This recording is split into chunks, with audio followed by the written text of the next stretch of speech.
حضرت ذوالقرنین رضی اللہ تعالیٰ عنہ۔ اللہ تعالیٰ نے انہیں زمین میں اقتدار دیا تھا۔ 4 لوگ دنیا میں ایسے ہو چکے ہیں جنہیں اللہ تبارک و تعالیٰ نے پوری دنیا میں اقتدار دیا، ایک وقت میں پوری دنیا کا ایک ہی بادشاہ۔ 2 مسلمان تھے، 2 کافر۔ مسلمانوں میں حضرت سلیمان علیہ السلام اور جناب ذوالقرنین علیہ السلام، اور کافروں میں بخت نصر اور نمرود۔ یہ 2 لوگ ہیں جنہیں اللہ نے پوری دنیا میں اقتدار دیا، اور پھر اس کے بعد آنے والے وقت میں اللہ تعالیٰ امام مہدی کو سارا اقتدار عطا فرمائے گا پوری دنیا کا۔ حضرت ذوالقرنین کے بارے میں 2 روایات ہیں، ایک تو یہ ہے کہ وہ نبی تھے اور ایک یہ ہے کہ نہیں وہ ولی تھے، لیکن مجھے حضرت مولا علی شیر خدا رضی اللہ تعالیٰ عنہ کا قول ملا ہے جس میں آپ نے فرمایا کہ نہیں وہ نبی نہیں تھے، تو اس لیے میرا نظریہ یہی ہے کہ وہ اللہ کے ایک نیک بندے تھے۔ اللہ نے انہیں پوری زمین میں اقتدار دیا۔ وہ ایک مہم پہ نکلے، ان کا ارادہ بنا کہ میں ذرا دنیا کا چکر لگاؤں، تو انہوں نے سفر شروع کیا کہ میں دیکھوں ذرا سورج غروب کہاں ہوتا ہے۔ تو فرماتے میں پہنچا، بڑا گیا، لیکن میں اس مقام تک پہنچ گیا جہاں سورج غروب ہوتا ہے، تو پھر میں نے دیکھا کہ ایک سیاہ کنواں ہے جس کے اندر جا کے وہ چھپ گیا ہے، لیکن رب کریم کی اس حقیقت تک میں پہنچ سکا نہیں۔ پھر آپ فرماتے ہیں کہ میں آگے نکلا تو مجھے ایک قوم کے بارے میں بتلایا گیا جو بڑی خونخوار قوم تھی، بڑی خونخوار، اس کو یاجوج اور ماجوج کہا جاتا ہے۔ یہ قوم اتنی خونخوار تھی کہ یہ درندوں کو بھی کھا جایا کرتی تھی، اتنے لمبے چوڑے ان کے قد تھے، اتنے زیادہ طاقتور تھے کہ سانپ اور بچھو بھی کھا جاتے تھے۔ یہ نکلا کرتے تھے سبزے کے دنوں میں تو ساری کھیتیاں اجاڑ جاتے تھے، ہر چیز تباہ کر جاتے تھے، حتیٰ کہ انسانوں تک کو کھا جاتے تھے۔ تو حضرت ذوالقرنین جب وہاں پہنچے، اللہ تبارک و تعالیٰ نے انہیں ان مظلوم لوگوں کا مددگار بنایا جن پر یاجوج اور ماجوج کی قوم ظلم کرتی تھی۔ انہوں نے آپ سے کہا کہ حضور مہربانی فرمائیں، اس قوم سے تو ہماری جان چھڑائیں۔ آپ نے فرمایا تم میری مدد کرو۔ انہوں نے کہا حضور کس طرح؟ فرمایا بس جسمانی طور پر میری مدد کرو۔ تو آپ نے پھر وہاں ایک دیوار بنائی، لوہا کاٹ کر، سیسا پگھلا کر، پتھر ڈال کر ایک بڑی موٹی تازی دیوار بنائی، اور اتنی اونچی بنائی، اور پھر اس کے چاروں جانب آگ جلائی تاکہ وہ لوہا اس طرح پگھل جائے کہ وہ دیواروں کے ساتھ چپک جائے، تاکہ کوئی آدمی پیر رکھنا چاہے تو پیر رکھ کے اس پہ چڑھ نہ سکے۔ آپ نے وہ دیوار بنائی۔ اب اس قوم کا حال یہ ہوا کہ وہ اس کے اندر قید ہیں، وہ صبح جب اٹھتے ہیں تو اس کو توڑنا شروع کرتے ہیں، توڑتے رہتے ہیں، تو جب شام ہوتی ہے تو ان میں سے ہر روز ایک شخص کہتا ہے اتنی رہنے دو، باقی کل کریں گے، لیکن جب وہ سویرے اٹھتے ہیں تو اللہ تعالیٰ اس دیوار کو پھر سے مضبوط فرما دیتا ہے۔ نبی کریم علیہ السلام نے فرمایا قرب قیامت میں ایک وقت آئے گا، قیامت کے قریب جا کے ایک ٹائم ایسا آئے گا کہ اس مخلوق میں سے ہی ایک شخص پکارے گا اور پکار کے کہے گا کہ اب سو جاؤ انشاءاللہ۔ اللہ ان کی زبان پہ جاری کہے گا اب سو جاؤ اور سویرے انشاءاللہ یہیں سے شروع کریں گے۔ تو فرمایا وہ چونکہ انشاءاللہ کہیں گے تو پھر اللہ تبارک و تعالی اگلے دن اس دیوار کو وہیں پہ رکھے گا جہاں رات کو انہوں نے اسے چھوڑا تھا۔ اگلے دن وہ توڑیں گے تو دیوار ساری ٹوٹ جائے گی، اور پھر اللہ تبارک و تعالی کا فضل ہوگا تو مسلمان کی طرف وہ بڑھیں گے، وہ قتل و غارت کریں گے، پھر سے وہی درندگی کریں گے۔ تو پھر حضرت عیسیٰ علیہ السلام ان کے لیے دعا کریں گے۔ وہ دعا کا یہ حال ہوگا کہ ان کے وجود پر کچھ ایسی چیزیں برآمد ہوں گی جن کی وجہ سے وہ مر جائیں گے، ختم کر دیے جائیں گے۔ قیامت کے قریب جا کے وہ دوبارہ آئیں گے۔ اس کے بعد پھر اللہ تبارک و تعالی نے سورہ کہف کی آخری آیات میں 7 سمندر اور ان جیسے اور بھی آ جائیں، فرمایا 7 سمندر ہوں اور ان جیسے اور بھی آ جائیں اور مل کر وہ روشنائی بن جائیں تو میرے رب کے کلمات ختم ہونے سے پہلے سمندر ختم ہو جائیں گے۔ اور آخری آیت میں اللہ تعالیٰ نے فرمایا کہ اے رسول صلی اللہ تعالی علیہ وسلم آپ کہہ دیجئے کہ میں تمہاری طرح ہی ایک بشر ہوں، انا بشر مثلکم، میں بھی تمہاری طرح ایک۔ اب مثلکم کا بہت سارے لوگوں نے ترجمہ اپنی طرح کا کر لیا ہے، حالانکہ حضور صلی اللہ تعالی علیہ وسلم نے فرمایا کہ بشر ہونے میں تمہاری طرح ہوں، رسول ہونے میں تمہاری طرح نہیں، اللہ کا حبیب ہونے میں تمہاری طرح۔ اور وہ یہ جو میں کہہ رہا ہوں نا نہیں، تو یہ صحیح بخاری کے لفظ ہیں۔ حضور نے فرمایا ایکم مثلی، کون ہے تم میں جو میری طرح ہو؟ اور تو اپنے رسول کے بارے میں یہ کہے کہ بکریاں چرا رہے تھے تو معاذ اللہ انہیں پتہ ہی نہیں تھا کہ میں نبی بن جاؤں گا، ایسی کوئی بات نہیں۔ اعلیٰ حضرت فرماتے ہیں اللہ اللہ وہ بچپنے کی پھبن، یعنی بچپن میں بھی رنگ ڈھنگ نرالے تھے میرے رسول کے. اللہ اللہ وہ بچپنے کی پھبن، اس خدا بھاتی صورت پہ لاکھوں سلام، اس خدا بھاتی صورت پہ. اور مرحوم اعظم چشتی نے بھی ایک جملہ بڑا خوبصورت کہا، اس نے کہا تیری حیات پاک کا ہر لمحہ پیغمبر لگے. انہوں نے اپنے چچا کو بے جان بتوں کی عبادت سے روکا، عذاب الہی سے ڈرایا.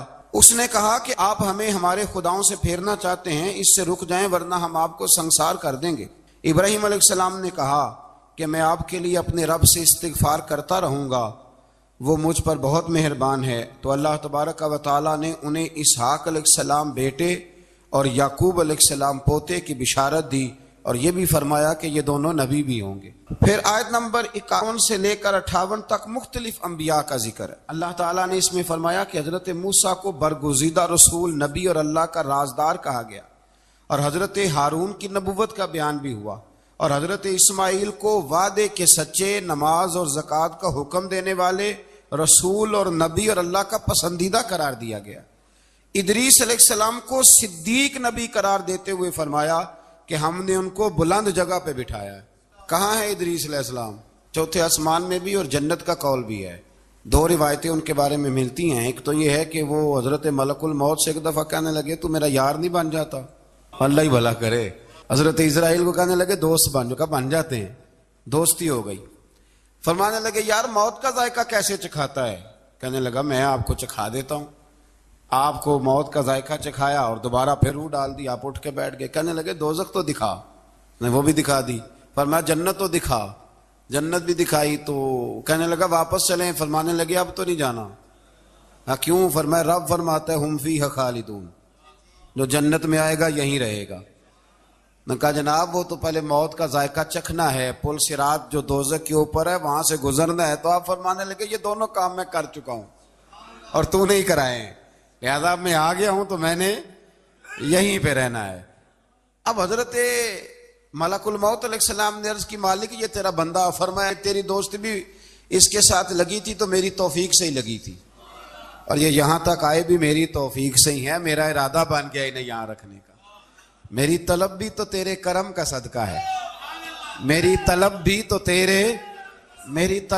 تو تیرے کرم کا صدقہ ہے. یہ پاؤں اٹھتے نہیں بلکہ یہ اٹھائے جاتے ہیں. تو یہ بھی تو اس کا کرم ہوتا ہے نا کہ وہ کس طرح کر کے کسی کو نوازتا ہے.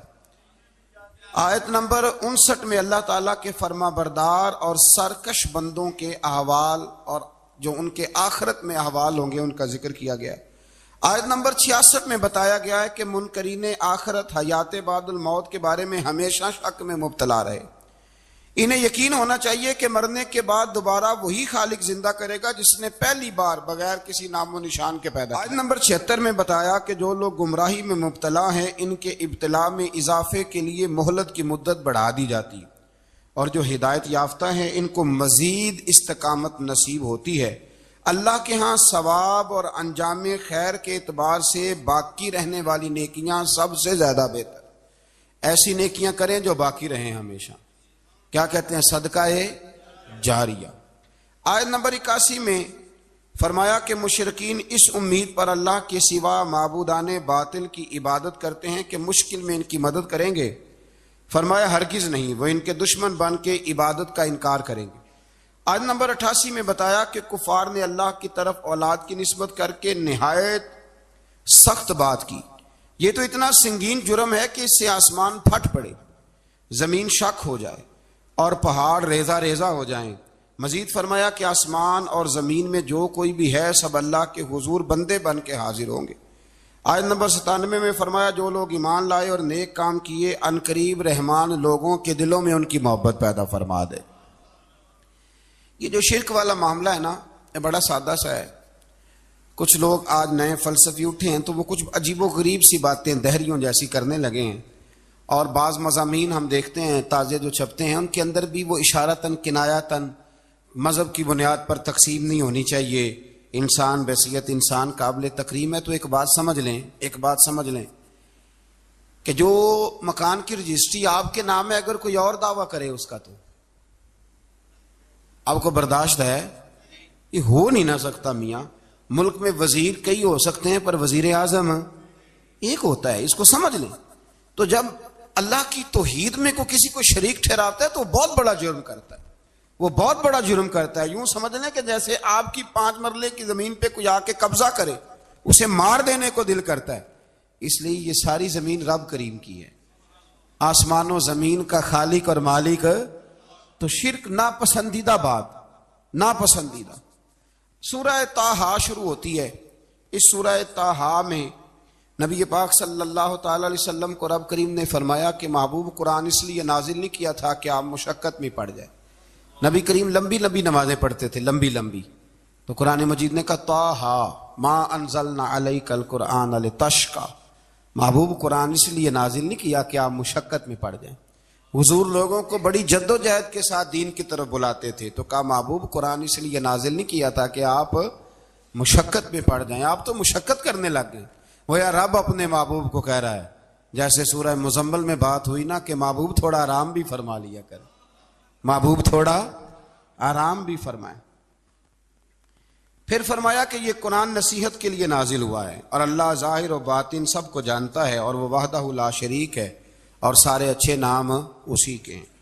آیت نمبر 10 میں فرمایا کہ مدین سے واپسی کے سفر کے دوران موسیٰ علیہ السلام اس واقعے کا بیان کیا کہ وہ اپنی جگہ پر رکے ہوئے تھے، تو وہیں انہیں غیب سے ندا آئی کہ موسیٰ میں آپ کا رب ہوں، آپ وادی مقدس میں ہیں تو ادباً اپنے جوتے اتار دیجئے، میں نے آپ کو چن لیا ہے، میرے پیغام وحی کو توجہ سے سنیے، میں اللہ وحدہ لا شریک ہوں، میری بندگی کیجیے، میری یاد کے لیے نماز قائم کیجیے، قیامت آنے والی ہے، اسی کی طرف آپ توجہ فرمائیے۔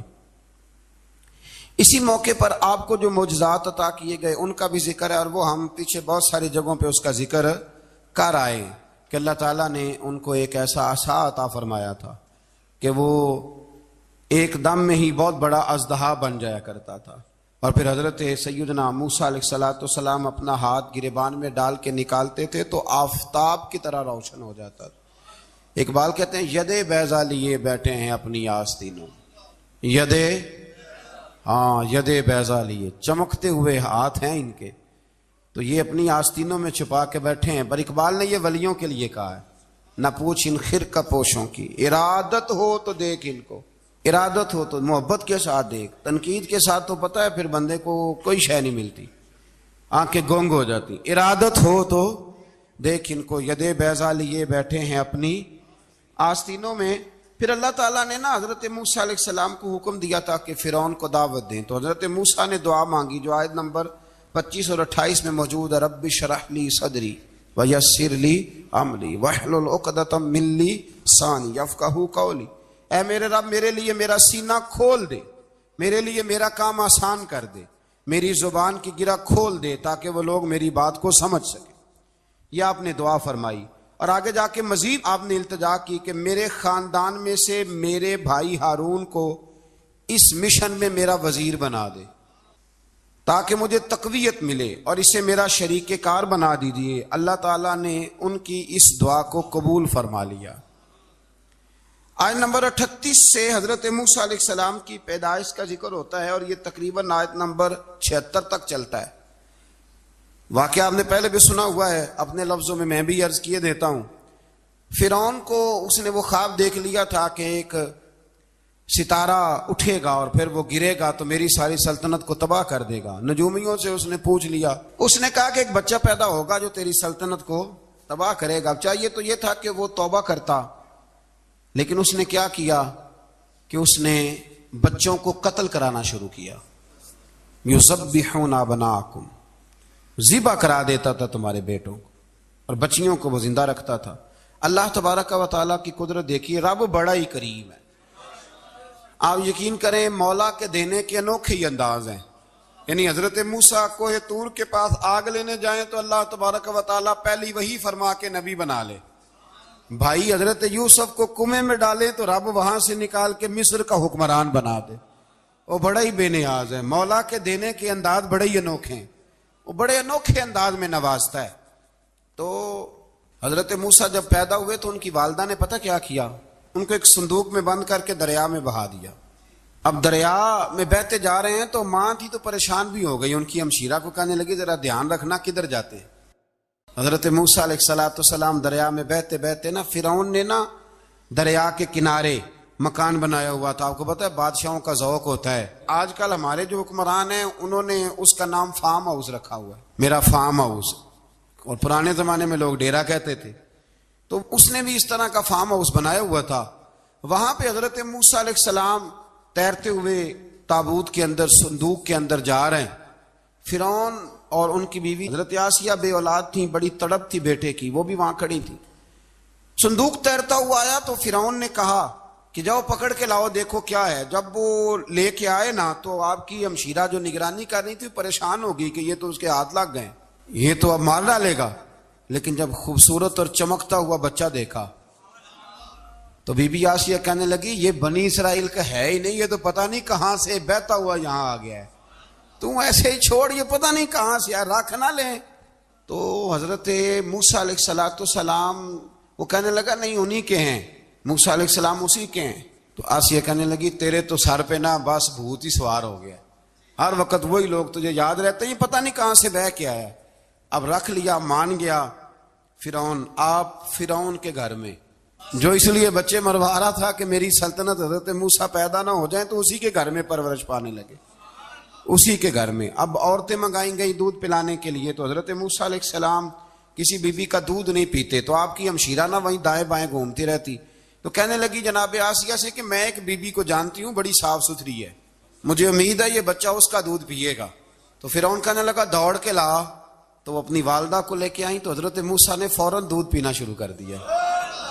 فرعون کو پھر تھوڑا شک ہوا. ایک روایت یوں بھی لکھی ہے بعض لوگوں نے کہ فرعون ایک دن اٹھایا ہوا تھا حضرت موسیٰ کی ابھی تھوڑی سی عمر تھی, تو آپ نے اس کی داڑھی پکڑ کے تو ایک گھونسا دے مارا. جلالی تو شروع سے ہے نا. تو کہنے لگا آسیہ تو مان نہ مان یہ بچہ وہی ہے. تو حضرت بی بی آسیہ کہنے لگی کہ تجھے غلط فہمی ہے, یہ وہ نہیں ہے.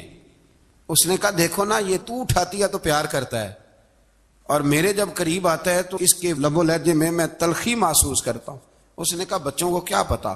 خیر ایک طرف اس نے کھانے پینے کی چیزیں رکھتی, ایک طرف انگارے رکھ دیے. وہ بھی حضرت آسیہ کہتی ہیں کہ تجھے سمجھ آئے بچے بچے ہوتے. حضرت موسیٰ بچے تو تھے پر تھے تو اللہ کے نبی نا, اللہ کے نبی تھے. جب اس نے کہا نا یہ بچے ہیں, تو حضرت موسیٰ علیہ السلام بجائے انگاروں کی طرف جانے کے نبی تھے, وہ سیدھے کھانے پینے والی چیزوں کی طرف بڑھنے لگے. فرعون کہنے لگا آپ بتا. اللہ تعالیٰ نے حضرت جبریل کو بھیجا, انہوں نے کہا ادھر نہیں جانا آپ ادھر جائیے. تو آپ آگ کی طرف گئے اور ایک کوئلہ اٹھا کے زبان پہ رکھ لیا. تو آسیہ کہنے لگی سمجھ آئی, بچے کو کیا پتا کدھر جانا ہے کدھر نہیں جانا. اگر وہ اتنا ہی خیال ہوتا وہی بچہ ہوتا تو آگ. اور بعض مفسرین نے لکھا ہے یہ جو حضرت موسیٰ دعا مانگتے تھے نا ربی شرح لی صدری ویسر لی امری, یہ وہ آگ کا انگارہ جب کوئلہ منہ میں رکھا تھا نا تو اس کی وجہ سے زبان میں کچھ لکنت آ گئی. تو آپ دعا کرتے تھے کہ یا اللہ میری زبان کی وہ بند گرا کھول دے تاکہ میں کھل کے فرعون کے سامنے بات کر سکوں. وہیں حضرت موسیٰ پلنے لگے, وہیں پلے, وہیں جوان ہوئے, وہیں اللہ نے ساری دولتیں دی. بہن بھی ملی, ماں بھی ملی, اور سارے عزیزوں کا پیار بھی ملا. اسی گھر کے اندر اللہ نے پرورش کر کے فرعون کے ظلم سے بنی اسرائیل کو نجات عطا فرمائی. آج نمبر 77 سے موسیٰ علیہ السلام کو حکم ہوا کہ راتوں رات بنی اسرائیل کو لے کے نکل جائیں. انہیں اللہ کی طرف سے یقین دلایا گیا کہ ان کے لیے سمندر میں خشک راستہ نکال لیا جائے گا. فرعون نے ان کا تعاقب کیا اور سمندر میں غرق کر دیے گئے. اس مقام پر اللہ تعالیٰ نے بنی اسرائیل پر اپنے احسانات کا ایک بار پھر ذکر فرمایا. حضرت سعد بن ابی وقاص رضی اللہ تعالیٰ عنہ بھی ایک دن جہاد کے لیے نکلے تو رستے میں سمندر آ گیا. حضرت موسیٰ کی قوم کو نا سمندر نے رستہ دیا تھا. تو جناب سعد بن ابی وقاص سمندر کے کنارے کھڑے ہو کے, اب وہ لوگ پوچھنے لگے حضور کیا کرنا ہے. فرمایا کرنا کیا ہے, ابھی دیکھیں کیا ہوتا ہے. تو فرمانے لگے وہ سمندر و دریا اگر تو حضرت موسیٰ کی نافرمان قوم کو رستہ دیتا ہے تو ہم تو رسول اللہ کے فرما بردار غلام ہیں, ہمیں بھی رستہ دے. تو 12 رستے بن گئے دریا میں سے. جناب سعد بن ابی وقاص لشکر لے کے گزر گئے, باہر گئے تو ایک دفعہ پھر صحابہ کو یقین دلایا. فرمایا کسی کی کوئی چیز تو نہیں رہ گئی دریا میں. دشت تو دشت ہیں دریا بھی نہ چھوڑے ہم, بحر ظلمات میں دوڑا دیے. اب میں کیا کروں, علامہ اقبال نے ہر جگہ کلام لکھا ہے, ہر جگہ. آپ کو پتہ نا ایک صاحب مجھے بھی سمجھا رہے تھے, میں نے جمعے میں بھی وضاحت کی, کہنے لگے آپ اقبال کی بڑی تعریفیں کرتے ہیں. میں نے کہا مجبوری ہے، وہ کام ہی تعریفوں والے کرتے ہیں تو ہو جاتی ہیں، کیا کیا جائے. آمدام برسر مطلب. تو حضرت سعد بن ابی وقاص نے پوچھا کچھ رہ تو نہیں گیا؟ کہا جناب پیالہ رہ گیا میرا مٹی کا دریا میں. تو حضرت سعد بن ابی وقاص کہنے لگے کوئی مسئلہ نہیں، ہم رسول اللہ کے غلام ہیں. اور اس پر بڑی دلائل ہیں، وقت نہیں ہے آگے بڑھنا ہے. فرمایا او دریا، او ہمارا پیالہ تو واپس کر دے. تو ایک لہر آئی تو پیالہ بھی کنارے پہ پھینک گئی. تو اللہ تعالیٰ نے حضرت موسیٰ علیہ السلام کو کی قوم کو وہاں سے نجات دی. آیت نمبر 85 سے سامری کا ذکر ہے. سامری ایک جادوگر تھا. جب حضرت موسیٰ علیہ السلام تشریف لے گئے نا کوہ طور پہ، تو اس نے نا سونے کا ایک بچڑا بنا دیا تھا، اور اس کے منہ میں ایسی تاریں اس نے لگائی تھیں کہ جب ہوا چلتی تھی تو وہ تاریں بجتی تھیں. مفسرین نے لکھا ہے. تو بنی اسرائیل والوں کو یہ کہتا تھا دیکھو یہ بولتا ہے. تو بڑے کمزور ایمان کے لوگ تھے، اس طرف متوجہ ہو گئے. حضرت موسیٰ علیہ السلام واپس آئے تو انہوں نے پوچھا کہ یہ ماجرا کیا ہے. تو اس نے کہا کہ میں نے نا حضرت جبریل علیہ السلام کا گھوڑا جب چل رہا تھا تو ان کے پاؤں سے جو مٹی لگ رہی تھی وہ مٹی میں نے تھوڑی اٹھا لی تھی، اور وہ میں نے اس کے منہ میں رکھی ہے، جس کی وجہ سے اس کے منہ سے آواز ہے. وہ مٹی کب اٹھائی تھی وہ بھی لکھا ہے مفسرین نے کہ حضرت موسیٰ علیہ السلام نے جب کہا نا بنی اسرائیل والوں کو کہ گھوڑے ڈالو اندر، حالانکہ رستے بن بھی گئے تھے، پھر بھی کہنے لگے ایسا نہ ہو کہ اندر جائیں تو پانی پھر آ جائے. تو یہ جاتے نہیں تھے، ڈرتے تھے، کمزور ایمان کے لوگ تھے نا. اصل مسئلہ نا اندر کا ہے.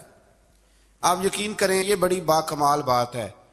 میں تو اس نتیجے پہ پہنچا ہوں تھوڑی سی زندگی گزار کے کہ یقین اگر مضبوط ہو نا تو انسان کی زندگی کا ہر کٹھن رستہ آسان ہو جاتا ہے. لیکن جن لوگوں کے اندر مسائل بہت زیادہ ہوتے ہیں ان کے لیے بیرونی کوئی کام کرنا بھی بڑا ہی مشکل ہوتا ہے. تو یہ لوگ کہنے لگے کیسے اندر جائیں گے تو پھر نہ پانی مل جائے. تو حضرت جبریل امین آئے گھوڑی پہ بیٹھے ہوئے، انہوں نے آگے آگے گھوڑی دوڑائی. تو آگے گھوڑی دوڑی تو ان کے گھوڑے خود بخود پیچھے دوڑ پڑے. حضرت سیدنا جبریل کی گھوڑی جہاں پیر رکھتی تھی وہاں سے سبزہ اگتا تھا. سامری جادوگر تھا، حیرت انگیز چیزوں کو جمع کر لیتا تھا. اس نے وہ جمع کر کے رکھ لی اور بچڑا بنا دیا. تو حضرت موسیٰ علیہ السلام نے جب اس سے پوچھا تو اس نے یہ بات بتائی اور کہنے لگا یہ تدبیر مجھے میرے نفس نے سجائی تھی. حضرت موسیٰ نے اس سے کہا تو یہاں سے چلا جا، زندگی میں تیرے لیے وحشت کی سزا ہے اور تیری سزا کا وقت آخرت میں مقرر ہے. وحشت کا بھی عذاب ہوتا ہے کچھ لوگوں کو وحشت کا عذاب یہ ہوتا ہے، یعنی انسان ہر وقت خوف زدہ رہے. آیات بتاتی ہیں کہ اس پر کون سا عذاب ہے، اس پر ایک وحشت طاری رہے. اللہ سے دعا مانگیں اللہ تبارک و تعالی ان ساری آزمائشوں سے ہمیں محفوظ فرمائے. اسی تسلسل میں پھر قیامت اور سور پھونکے جانے کا ذکر ہے. آیت نمبر 105 سے فرمایا کہ لوگ آپ سے پہاڑوں کے متعلق سوال کرتے ہیں، آپ ان سے کہہ دیجئے میرا رب انہیں ریزہ ریزہ کر دے گا اور پوری زمین ہموار میدان کی طرح ہو جائے گی. آیت نمبر 109 میں قیامت کی ہولناکیوں کا ذکر ہوا اور فرمایا آج اللہ کی بارگاہ میں کسی کو مجال شفاعت نہیں ہوگی سوائے اس کے جسے وہ اذن شفاعت عطا کرے اور جس کے قول سے وہ راضی ہو. آیت نمبر 110 سے اکڑی گردنوں کے حی و قیوم کے سامنے جھکنے، ظالموں کے نامراد ہونے اور مومنین صالحین کے کامیاب ہونے کا ذکر ہے. آیت نمبر 114 میں علم میں اضافے کی تعلیم کے لیے دعا ارشاد فرمائی گئی ہے جو بڑی معروف ہے، رب زدنی علما. آیت نمبر 115 سے اس بات کا ذکر ہے کہ آدم علیہ السلام جو جنت میں درخت کے قریب چلے گئے تو یہ ان کی بھول اور اجتہادی خطا تھی. اللہ نے خود وضاحت فرما دی اور انہوں نے قصداً اللہ کے حکم کی نافرمانی نہیں کی. آدم علیہ السلام کو جنت میں داخل کر کے بتایا کہ یہاں نہ بھوک لاحق ہوگی، نہ بے لباسی ہوگی، نہ پیاس لگے گی، نہ ہی دھوپ کی تپش محسوس ہوگی، اور یہ کہ آپ اپنے دشمن شیطان کی چالوں سے بچے رہیں گے. اس مقام پر قرآن نے اس موضوع کو پھر بیان کیا کہ شیطان نے وسوسہ ڈالا اور مخلص اور ہمدرد کا روپ دھار کر ان کو بہکایا. انہوں نے ممنوع درخت سے کھا لیا سو ان کے ستر کھل گئے اور جنت کے پتوں سے اپنے ستر کو ڈھانپنے لگے. پھر اللہ نے ان کی توبہ قبول کی اور جنت سے زمین پر بھیج دیا۔ آیت نمبر 124 سے اللہ تعالیٰ نے فرمایا جو ہماری یاد سے غافل رہے گا ہم اس کے لیے معیشت تنگ کر دیں گے، وَمَنْ أَعْرَضَ عَنْ ذِكْرِي فَإِنَّ لَهُ مَعِيشَةً ضَنْكًا، جو ہماری یاد سے غافل ہوگا اس کے لیے زندگی اس پر اللہ تبارک و تعالی ہر وقت اپنی یاد کی توفیق عطا فرمائے۔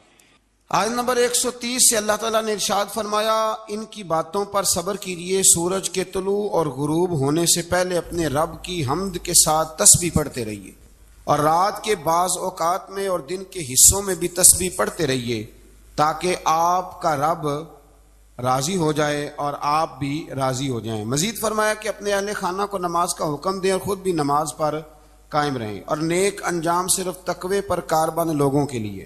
لوگ کیا کہیں گے؟ لوگوں کے لیے الزام لگانا، پراپوگنڈا کرنا بڑا ہی آسان کام ہے۔ دو ہی تو کام دنیا میں آسان ہے، ایک بدگمانی کرنا اور ایک غیبت کرنا، اور اتنا مزیدار کام ہے کہ آپ ساری دیہڑی کرائیں، کوئی بندہ تھکنے کو تیار ہے، معاذ اللہ ثم معاذ اللہ سارا دن۔ اور اگر آپ کہیں کہ اللہ کا ذکر کرو، تسبیح لے لو، صرف 500 دفعہ درود شریف پڑھ لو، تو پھر کیا بنے گا؟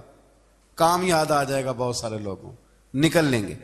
کبھی کبھی کچھ چیزیں بڑی یاد رہ جاتی ہیں۔ ایک شاعر نے ایک شعر کہا تھا، میری تھوڑی سی شعری ذوق ہے تو مجھے دلچسپی ہے، رہ جاتی ہیں کچھ باتیں ذہن میں۔